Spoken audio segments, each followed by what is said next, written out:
21-22 अगस्त को नागपुर में राष्ट्रीय व्यापारियों की बैठक आयोजित की जाएगी। इस बैठक में डिजिटल व्यापार, बैंकों के ऋण, सरकारी दस्तावेजों का ऑनलाइन प्रबंधन और आर्टिफिशियल इंटेलिजेंस के व्यापार में उपयोग पर चर्चा होगी।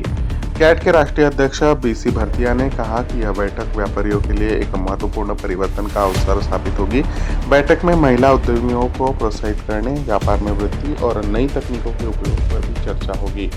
कैट के महामंत्री प्रवीण खंडेलवाल ने देश भर के व्यापारियों को आमंत्रित किया है। तो ये confederation of all India traders नई दिल्ली, ये देश के व्यापारियों की शीर्ष संस्था है।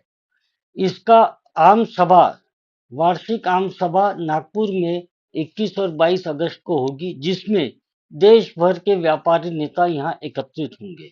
लगभग 150 से 200 व्यापारी नेता यहाँ आ रहे हैं। उसमें हम लोग, एक तो हमारी आम सभा है, आगामी 2 वर्ष के लिए नई कार्यकारिणी की का चुनाव होगा।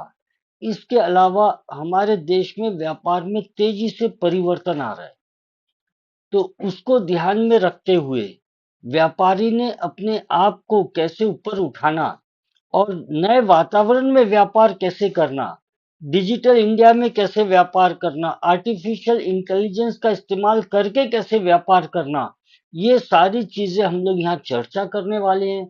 उसी प्रकार सरकार की सारे अभी जो नियम है, विवरण भरने, सब ऑनलाइन है। मेरे व्यापारी को अभी भी नहीं आता, उसके लिए बातचीत करना और उनको आगे बढ़ाना। इसके साथ आज जो नए नए प्रकार के व्यापार आ रहे हैं, इन व्यापारों को कैसे आगे ले जाना, इसके बारे में क्या जानकारी व्यापारी को होना चाहिए। ग्राहकों की रुचि बदल रही है, नई रुचि आ रही है, युवा का व्यापार करने का तरीका अलग हो रहा है, वो कैसे होगा, ये भी बातें हमको, तो ये 2 दिन में हम सभी बातें करेंगे। सबसे महत्व है कि महिलाओं को भी व्यापार में कैसे लाना, जिससे जो हमारे आदरणीय प्रधानमंत्री $5 ट्रिलियन इकोनॉमी की बात कर रहे हैं, उसको हम हासिल कर सके।